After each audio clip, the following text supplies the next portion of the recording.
Assalamualaikum warahmatullahi wabarakatuh. Hai teman-teman, kita ketemu lagi dengan mata kuliah PPE, Psychology and Professional Ethics. Kali ini kita akan membahas materi mengenai disiplin, efisiensi, efektivitas, dan produktivitas kerja. Kita akan bahas satu-satu mengenai disiplin, efisiensi, efektivitas, dan produktivitas kerja. Oke. Kita akan mulai dengan disiplin kerja. Apa itu disiplin? Pasti teman-teman sudah sering mendengar kata ini kan? Nah, kita lihat sekarang. Disiplin adalah suatu sikap. Disiplin adalah suatu sikap, perbuatan untuk selalu mentaati aturan atau tata tertib. Nah, aturan atau tata tertib gunanya adalah sebagai panduan bagaimana cara seseorang harus bersikap dan bagaimana seseorang harus berperilaku. Jadi, kalau kita mau jadi orang yang disiplin, kita harus selalu taat dan kita harus mengikuti panduan dari aturan dan tata tertib tersebut. Jika kita mengikuti itu semua, akan mudah bagi kita untuk mengembangkan disiplin. Nah, apa saja faktor penting yang ada dalam disiplin? Hanya dua. Pertama, disiplin dalam hal waktu, dan yang kedua, disiplin dalam kegiatan atau perbuatan. Disiplin dalam hal waktu, contohnya adalah kita sering mengenal istilah on time atau dalam bahasa Inggris yang formal disebut sebagai punctual. Orang yang disiplin selalu menghargai waktu dan mengikuti aturan yang ditetapkan oleh waktu. Misalnya, kapan kita harus masuk kantor, kapan juga kita baru boleh pulang. Dan yang kedua, disiplin dalam kegiatan. Artinya, orang yang berdisiplin, kegiatannya terencana. Dia tahu kapan harus melakukan suatu kegiatan dan bagaimana kegiatan itu harus dia lakukan. Oke. Lalu kita lihat bagaimana caranya supaya kita bisa menjadi orang yang disiplin. Tadi kita sudah bahas di awal bahwa disiplin itu terkait dengan aturan dan tata tertib. Jadi supaya kita bisa menjadi orang yang berdisiplin, satu yang harus kita pahami adalah tata tertib dan aturan yang jelas. Sehingga jika tata tertib dan aturannya jelas, individu akan tahu apa yang boleh, apa yang tidak boleh, dan apa yang harus dia lakukan. Maka untuk bisa menjadi disiplin, caranya adalah pertama, pahami, lalu kedua, taati aturan tersebut. Yang kedua, cara agar kita menjadi disiplin adalah mengenal job desk. Apa itu job desk? Itu singkatan dari job description. Artinya adalah penjabaran tugas dan wewenang. Nah, jika kita ingin menjadi orang yang disiplin dalam bekerja, maka pahami apa job deskripsi dari pekerjaan kita. Ketika kita paham job deskripsi dari pekerjaan kita, maka kita akan mudah menjadi orang yang disiplin dalam hal bekerja. Dan yang ketiga, cara agar kita menjadi orang yang disiplin adalah adanya SOP. Teman-teman pasti sering ya mendengar istilah SOP. SOP itu singkatan dari Standard Operational Procedure atau tata cara atau tata kerja yang harus dia sifatnya sederhana sehingga semua orang yang bekerja di dalam institusi itu bisa mudah memahaminya. Ketika SOP-nya jelas, SOP-nya sederhana, maka semua anggota organisasi atau semua anggota perusahaan akan mudah menjadi disiplin. Baik teman-teman, selanjutnya kita bahas mengenai efisiensi dan efektivitas kerja. Apa itu efisiensi? Efisiensi diartikan sebagai cermat, tidak membuang-buang energi, tidak membuang-buang waktu. Efisiensi adalah usaha untuk memberantas segala pemborosan bahan, tenaga kerja, maupun gejala-gejala yang merugikan. Menurut salah satu ahli, P. Lianggi, dia katakan efisiensi adalah perbandingan terbaik antara suatu usaha dengan hasilnya. Jadi, dalam pekerjaan yang disebut sebagai efisiensi adalah perbandingan yang terbaik antara suatu kerja dengan hasil yang dicapai oleh kerja tersebut. Nah, dalam efisiensi kita juga mengenal 3 parameter atau indikator. Ada efisiensi waktu, efisiensi biaya, dan efisiensi tenaga. Jadi, kalau kita ingin menjadi pekerja yang efisien, bekerjalah dengan waktu, biaya, tenaga yang wajar atau proporsional untuk mendapatkan hasil yang optimal. Nah, sekarang kita lihat ya, apa bedanya efisien dengan efektif. Efektif itu diterjemahkan sebagai doing the right things atau mengerjakan sesuatu yang benar. Sementara efisien adalah doing things right atau mengerjakan sesuatu dengan benar. Jelas bedanya teman-teman? Jadi efisien itu sudah pasti efektif, tetapi efektif belum tentu efisien. Oke, kita lanjutkan ya teman-teman. Kita lihat bagaimana sekarang caranya supaya kita bisa menjadi pekerja yang efisien. Nah, ada 11 langkah, agak banyak ya, kita bahas satu-satu. Kalau kita mau jadi pekerja yang efisien, pertama kita harus bekerja menurut rencana. Jadi sebelum kita bekerja, biasakan untuk menyusun semacam to-do list, daftar yang akan kita kerjakan hari itu. Lalu yang kedua, urutkan rangkaian pekerjaan menurut urutan yang benar. Kalau mau efisien, maka kita perlu menyusun tahapan-tahapan bagaimana pekerjaan itu akan kita lakukan. Yang ketiga, biasakanlah untuk memulai dan menyelesaikan pekerjaan pada saat itu juga. Jadi, jangan pernah ditunda-tunda. Selesaikan pekerjaan yang bisa diselesaikan hari ini juga. Yang keempat, jangan melakukan pekerjaan yang semacam, atau ini seringkali disebut istilahnya dengan multitasking. Kerjakanlah di satu waktu beberapa pekerjaan sekaligus. Memang tidak mudah, tapi bisa kita latih. Yang kelima adalah mengubah pekerjaan rutin atau pekerjaan yang memakai otak menjadi pekerjaan yang otomatis. Nah, ini contohnya adalah seperti ketika pada saat teman-teman belum bisa mengendarai kendaraan, itu kita berpikir dulu, masukkan kunci, lalu starter, lalu mulai dijalankan kendaraannya. Pada saat itu kita bekerja dengan menggunakan otak kita. Tetapi ketika kita sudah sering melakukan pekerjaan itu, maka ketika teman-teman nanti akan mengendarai kendaraan, tidak lagi berpikir, semua dilakukan dengan otomatis. Lalu yang keenam, pakailah tangan tanpa bantuan mata.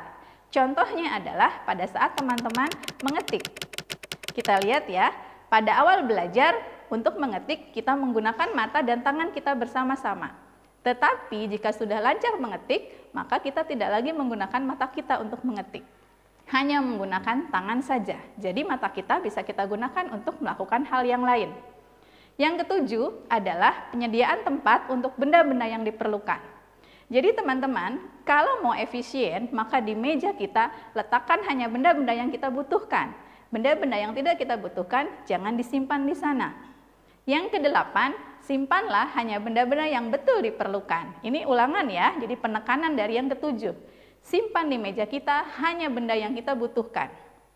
Yang kesembilan, biasakanlah membuat keputusan seketika, saat itu juga. Sama dengan menyelesaikan pekerjaan hari itu. Jadi, buat keputusan, selesaikan pekerjaan di saat yang sama, hari itu juga, jangan pernah ditunda-tunda. Yang ke-10, pergunakan catatan untuk membantu otak. Adalah manusiawi, seringkali kita lupa. Maka untuk mengatasi itu, siapkan pekerjaan dalam catatan-catatan kecil. Jadi kita tahu hari ini kita akan lakukan apa, dan selanjutnya apa, dan begitu seterusnya. Yang terakhir, yang ke-11, biasakan mendelegasikan sebagian tugas dan wewenang kepada pegawai bawahan. Tentu saja ini akan bisa dilakukan oleh mereka yang sudah berada dalam posisi pimpinan. Tidak boleh seorang pimpinan mengerjakan semua pekerjaan sekaligus. Jadi delegasikanlah tugas-tugas yang memang bisa dilakukan oleh bawahannya. Oke, kita bahas istilah terakhir, yaitu produktivitas kerja. Apa itu produktivitas kerja? Pasti teman-teman juga sudah sering mendengar kata produktif. Oke, produktivitas kerja adalah menghasilkan lebih banyak, berkualitas dengan baik, dan usahanya sama. Jadi artinya apa? Untuk jadi produktif, kita usahanya sama yang kita kerahkan, tetapi hasilnya lebih baik dan kualitasnya pun lebih baik. Nah, bagaimana caranya supaya kita bisa menjadi orang yang produktif? Ada 3 teknik modifikasi perilaku. Yang pertama, pengukuran atas setiap keluaran atau output.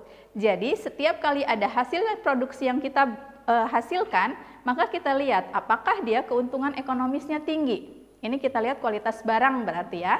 Kemudian pengadaan suatu sistem umpan balik yang efektif. Apa ini maksudnya? Kalau kita mau produktif, maka perusahaan harus punya sistem feedback, umpan balik kepada setiap karyawan.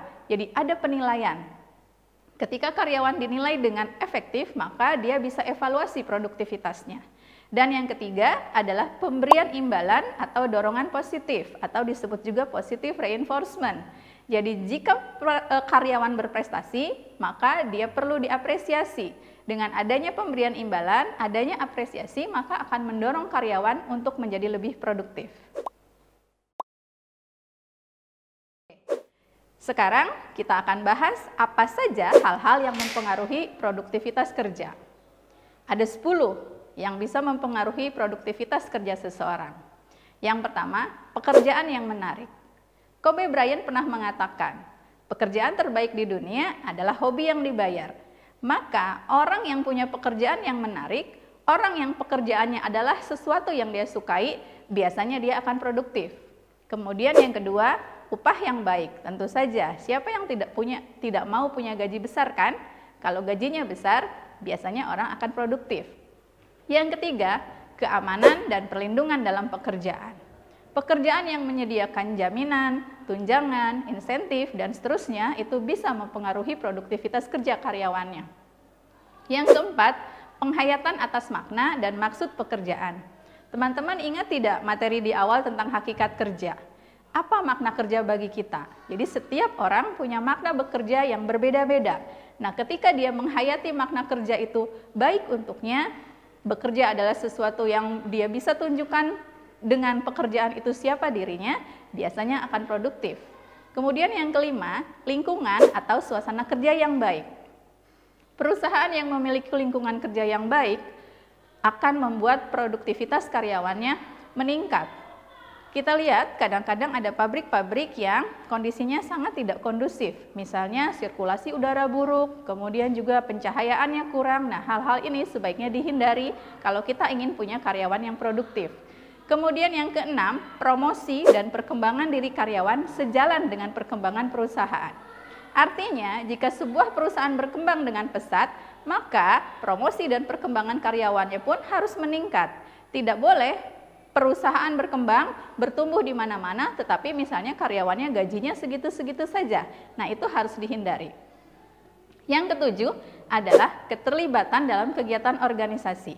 Artinya ini apa? Karyawan itu harus dilibatkan dalam peristiwa-peristiwa penting dalam perusahaan.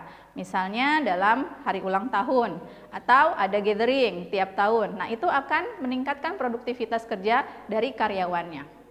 Yang kedelapan, pengertian dan simpati atas persoalan-persoalan pribadi dari karyawan. Nah, perusahaan yang punya atasan atau bos-bos yang dekat secara personal dengan karyawannya, itu juga akan meningkatkan produktivitas. Atasan yang memahami jika karyawannya punya masalah pribadi atau ada hambatan di sana-sini dan mereka mau mendekati karyawannya, maka itu akan meningkatkan produktivitas dari si karyawan tersebut. Lalu yang kesembilan, kesetiaan pimpinan pada pekerja.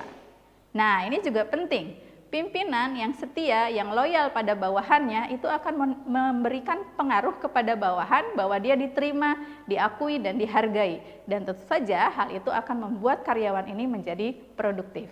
Dan terakhir, yang ke-10, disiplin kerja yang konsisten. Kita sudah bahas di awal tadi tentang disiplin ya. Jadi, kalau ingin punya karyawan yang produktif, maka disiplin harus ditegakkan secara konsisten dan terus-menerus, tidak boleh tidak konsisten. Nah, yang terakhir adalah bagaimana cara kita untuk menjadi produktif. Kita lihat satu persatu, ada 3 ya, tadi di awal sudah dibahas sedikit. Kalau perusahaan ingin mengukur produktivitas dari karyawannya, maka lihatlah 3 hal. Pertama, hitung dan ukurlah. Di dalam perusahaan itu, divisi mana yang paling banyak memberi keuntungan secara finansial? Itu penting. Jadi, kalau kita bicara tentang industri, kita bicara tentang bisnis, maka profit, keuntungan secara finansial itu harus betul-betul dihitung. Yang kedua, feedback system atau umpan balik yang efektif. Semua karyawan di level apapun harus mengetahui apa umpan balik yang mereka terima dari perusahaan atas hasil kerjanya.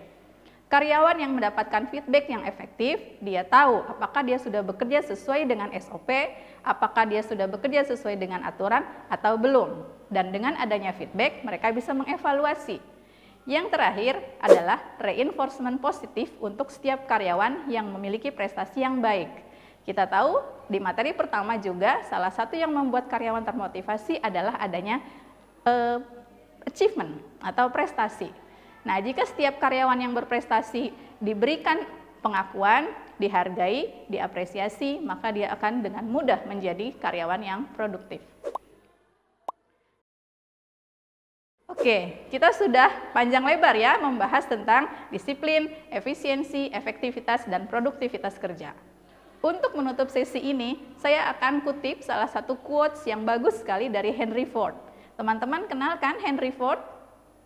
Ya, dia adalah pendiri perusahaan Ford. Kita mengenalnya mungkin dengan mobil Ford ya.